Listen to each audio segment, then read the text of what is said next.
I am tired of telling the story, but I should finish it before I move on to other things. Honestly, you should just skip this one. I can't imagine how you could care about this story told in 2 hours over the course of like 9 months, when I don't even care about it, and I was involved in it. So if you're bored for the rest of this, that's on you, stupid. So, we're approaching Kelvin 10, the Sun Killer home base planet. And the first thing we do is we attack the moon base, and we need to neutralize it or sneak past so that the planet isn't notified that we're coming to attack them, for reasons that I don't remember, or know, ever. So once we land and they notice us, we have 1 minute to get to the main computer room and stop them from sending a message to the planet telling them that we're here. And we fight some people, we kill some people, we make it, we destroy the computers, prevent the message, kill some nerds, kill some Sun Knights. I died, I got brought back up, but notably they healed Wiggy the NPC before me. Just saying. I got some spices that make my cooking even better. +1 to all cooking. Except cooking hasn't mattered for a long time because the only use I ever found for it was trying to boost crew morale, and eventually one of the crew members said, "You take us on suicide missions and then throw a pizza party," and that's a really valid criticism. So after we finish up on the moon, we approach the planet and we send a message saying that we're sun killers who lost our ship in battle but captured the enemy one, and we have prisoners, including a heretic, Anila, who is some kind of cool forearm heretic tattoo. And I don't remember how she got that, but she's a heretic to the Sun Killers. So the base on this planet, half of it is under a volcano, and the other half is this large building against the slope, and data from the moon base included a map that indicates that we want to get to a vault under the volcano. So as we're approaching, Jamantha and Tormund go invisible, I turn into an ant, and everyone else disguises or pretends to be a prisoner. They generally do fall for the ruse. They move the ship to be near the door to offload the prisoners. Jamantha sneaks around into the large building and spies on whatever church sermon or ritual thing they're doing. Tormund teleports himself and Olivier through a locked door into a tunnel under the volcano. And while we're down in this tunnel, the Sun Killers enter the ship, they see the prisoners and say, "You know what we do here? We have a fair trial, and I declared them guilty, and now let's execute them right here." So everybody had to attack them.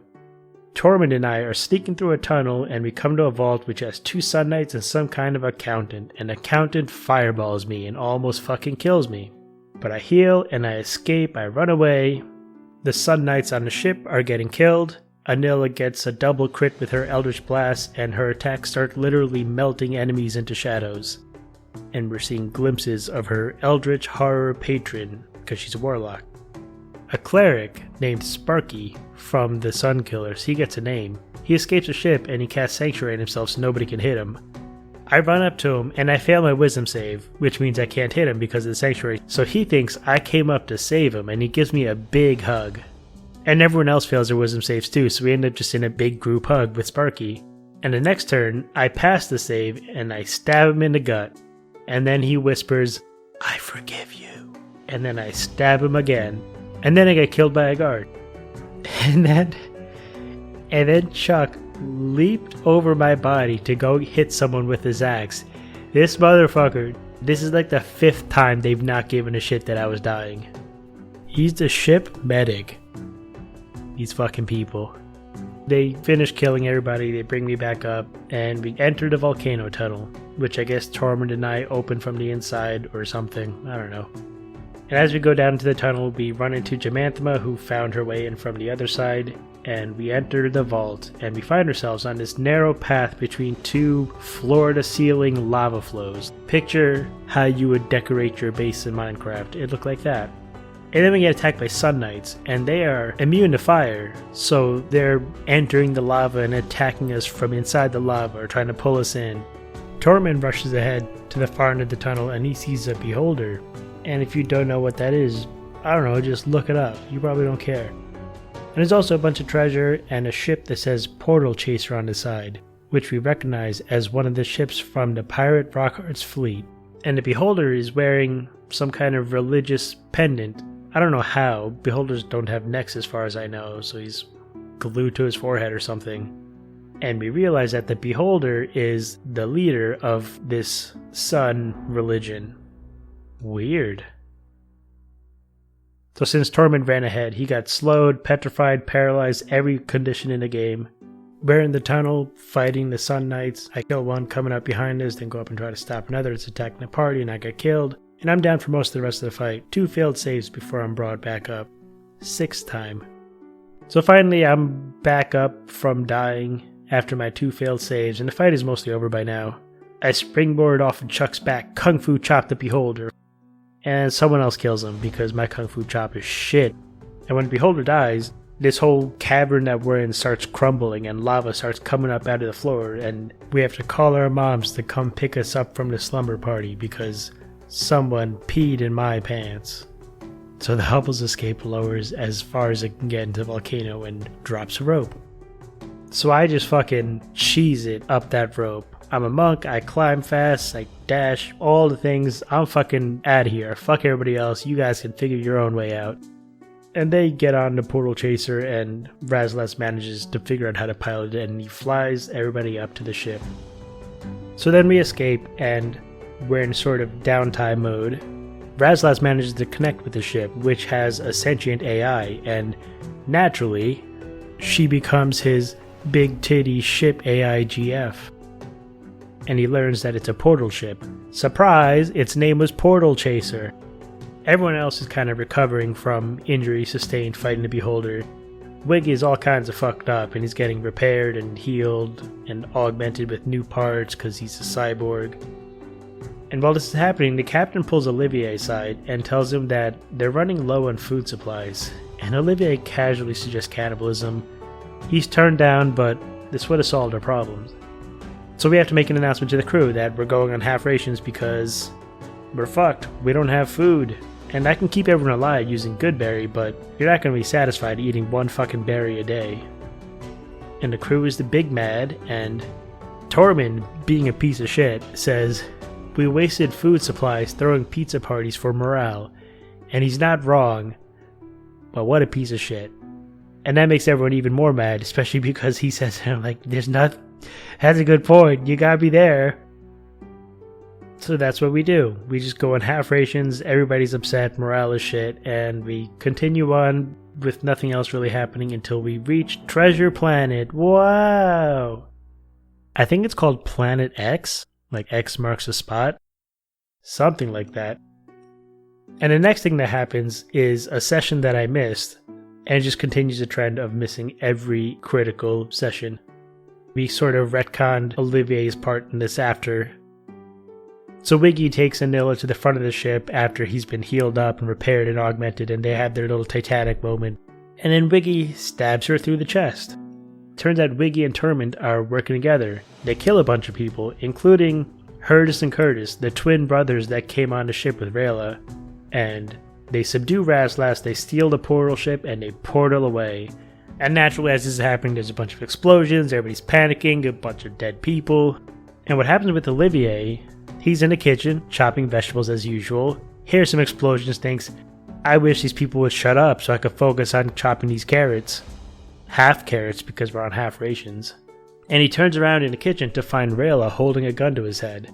And her hands are shaking and she's asking if I did it, and I don't know what she's talking about. She asks if I was involved in killing her brothers.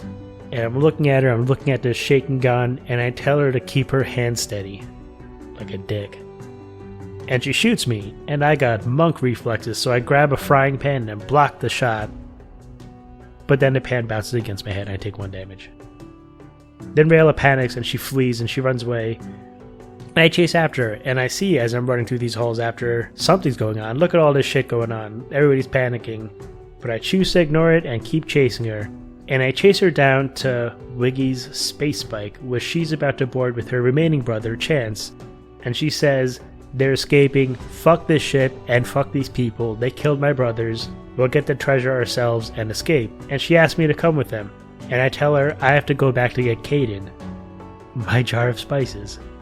And it turns out she has an urn already, so the 3 of them scoot off on this Scooty Puff Jr. and fuck this ship. So I get a new character, and Tormund gets a new character, which is actually an old character. PP, whatever his name was, somehow escaped the ring along with the ancient pirate that he was trapped in there with. And my new character is an undercover Fed, an informant, and his real name is John Smith, but when I'm introduced to the party, I say, "Made up fake name here." And I took the actor feed, and I'm really good at lying, so they try to roll insight, and they just fucking believe me. My name is made up. So we get a video call from Wiggy and Jax, the leader of the biker gang that he was in when we found him. And they taunt us, they say they stole the compass, and they're going to beat us to the treasure, so we decide the only thing we can do is beat them to it, and if we can, we'll confront Wiggy when we run into him. So the captain calls for volunteers to head down to the planet, and it's the usual suspect to party.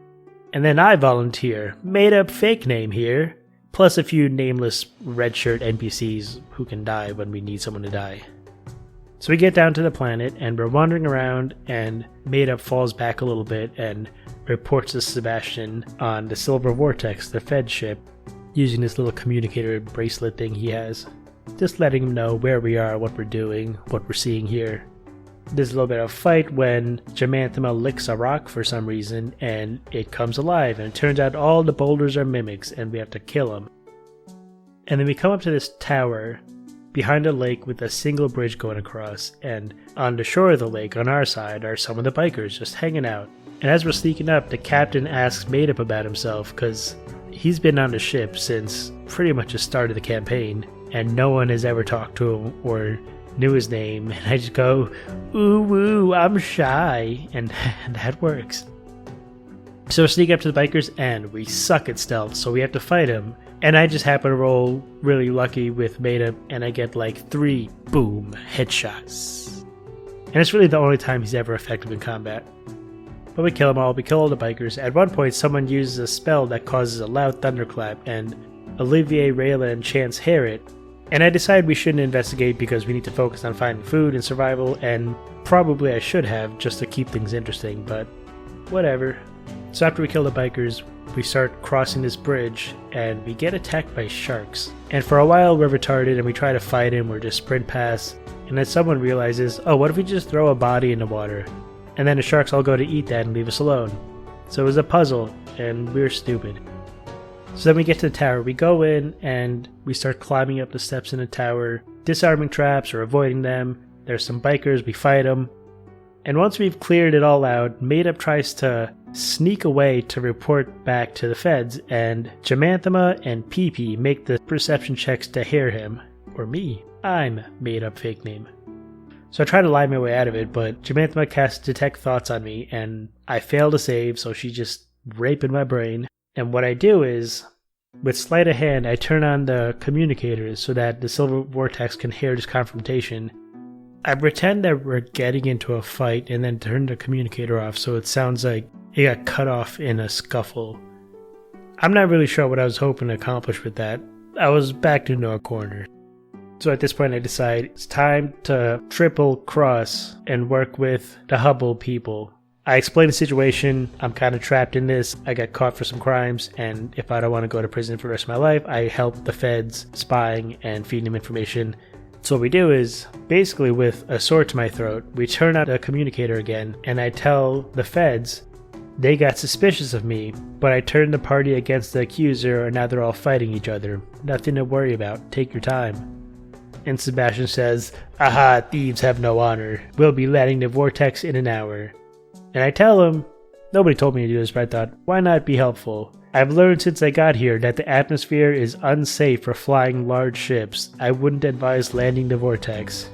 And he says, thanks, we'll land some smaller skiffs or whatever. And this is enough that the party accepts that I'm probably on their side. And they're keeping an eye on me, but they let me keep my weapons, they let me continue on. We get to the top floor, and there's no roof, there's a light beam going up from the center of the tower. You stick a hand in, nothing. You throw a gold piece in, it vanishes. There's something going on here. And someone notices that there's text in a circle around the light beam that has some shit about like the treasure of the galaxy or whatever, and it turns out you gotta touch the X in galaxy to activate the portal, because X marks the spot. And I want to linger a little to leave a message for the feds explaining how to activate the portal, just to hedge my bets in case I want to switch sides later. But Chuck's watching me and he forces me into the portal.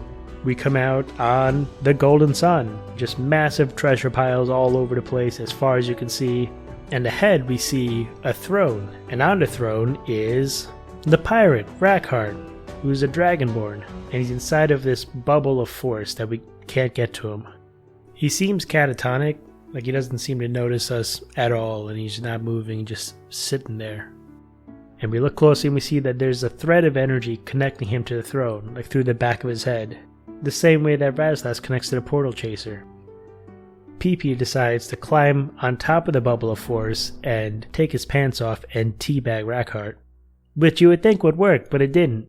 But as he's doing this, the bikers from the Obsidian Blade see him from the other side of the bubble, and now we have to fight him. And we see their ship in the background, and some people split off to try to get to Wiggy and kill or save him, and the rest of us are fighting the people around us. And we manage to kill Jax, but in the process, someone used fire or a fire spell, and it damaged a coin in the gold pile, which is what it took to wake up Rackhart, because he doesn't care about anything unless you touch his shekels.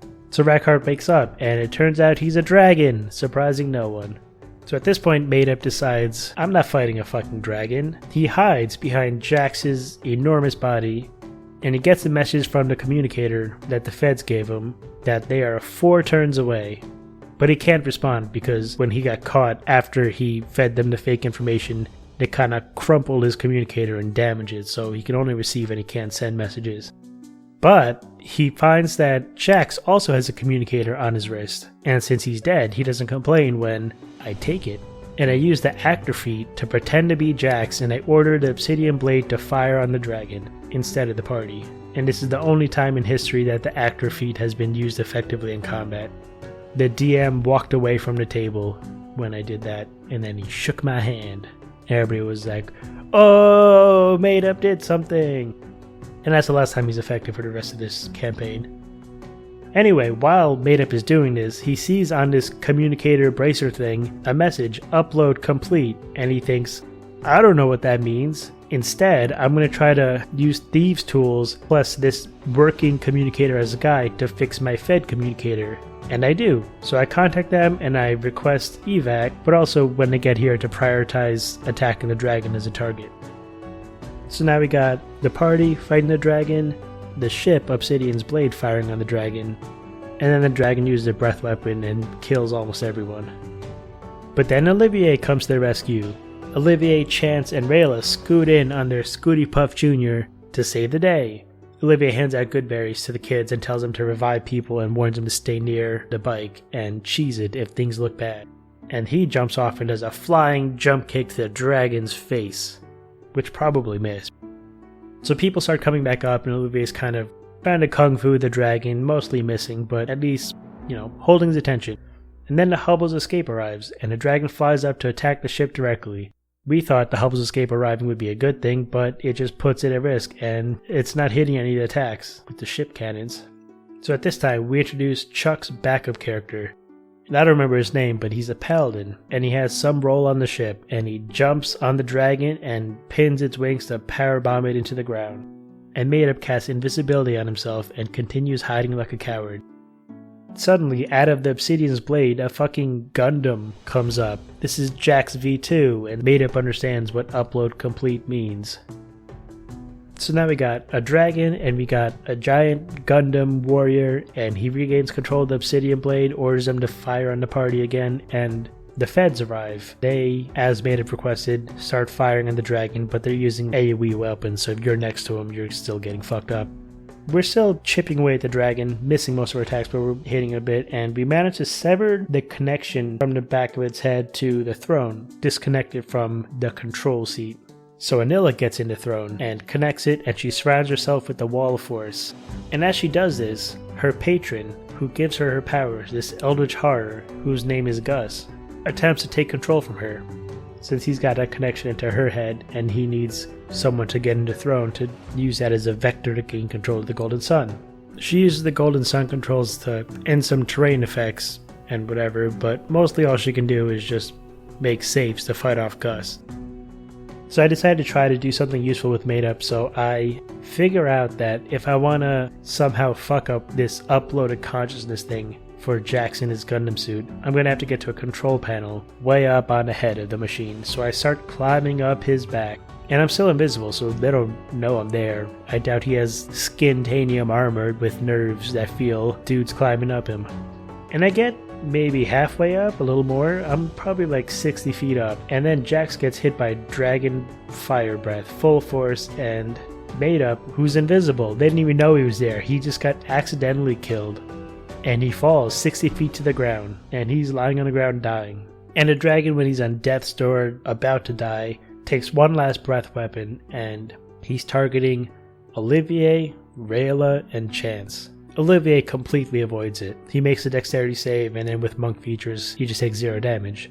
Rayla and Chance fail, and they would just be immediately incinerated. But Olivier jumps in front of Rayla and takes the hit for her. And another character, whose name I don't remember because he's new and only showed up for like the last 3 or 4 sessions, jumped in front of Chance to take the hit. And this guy died. Olivier, Rayla, and Chance survived. I'm not really sure why he did it. Like in character, you know? Like Olivier makes sense, he's got like a bond with Rayla, he wants to save her. Maybe it's just like, this would be a cool thing to do. Anyway, as I'm doing it, Chuck calls out, "Don't do it, it's not worth it, she's not worth it." And I remembered that. So at this point I think I walked away to eat and get a drink or something, so stuff happened, and then we killed the dragon. Yay! So the dragon's dead, and Anila is not doing well holding off this Eldritch Horror Gus. And once Gus takes control of Anila, we get the big reveal. The dragon had summoned and imprisoned Eldritch Horrors to protect his treasure, and Gus is just one of them. His siblings were also part of this along the path, like the Krusty Krab Queen that I probably barely mentioned, or the sea monster on the water planet, or probably a third thing. And it turns out Gus, the strongest of the siblings, was the core of the Golden Sun. And now that he's taken control of it through Anila, he can free himself. So at this point, everyone independently decides that it is time to get the fuck off this planet. A new character appears, who's a replacement for the guy who sacrificed himself to save Chance. And I don't remember the new character's name either. He's a ranger flying around on a swarm of pixies. And he sees maadup lying on the ground, dying, and heals him. For no real reason. But because of that, maadup survived, and when the feds come to collect him, he convinces them to take this ranger on with him. So we all get away, we all get into space, and this Eldritch Horror escapes. Cracks open the Golden Sun, and out comes this giant tentacle thing in outer space. Title of my sex tape. And at this point, all 3 ships, the Feds, the Obsidian Blade, and the Hubble's Escape, get on a bit of a conference Zoom and decide we should work together to fix this shit, and then we can get back to whatever we were doing, hating each other before. So the ships start firing on Gus. He's got Anila in his tentacle hentai grasp, and we send a rescue party to save her. And we do save her, and then she casts banishment on Gus, which sends him back to the Shadow Realm. So Gus is defeated, yay! There's no way we would have been able to kill Gus if we did not have the banishment spell. And that's basically it. We got away with a bunch of money, we split it evenly, except maadup didn't get any, and the Feds destroyed most of the treasure, which was their goal. And if you think about it, that probably makes them the good guys in this story. Whatever, everyone goes home, the story's over. For epilogue stuff, Anila marries Wiggy, takes him back to rich Genasi white girl planet, has some kids with him. Chuck becomes a badass pirate ship captain with badass pirates, and he does badass adventures.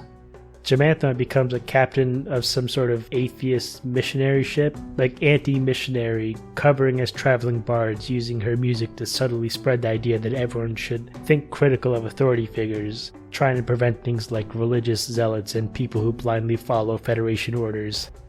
Which I think is pretty funny. I'm going to magically brainwash you to protect you from being brainwashed, but it's okay because I'm right. Atheism rules. Raslas, the most base character of all, marries a spaceship and portals around the universe perpetually naked, fucking an exhaust pipe.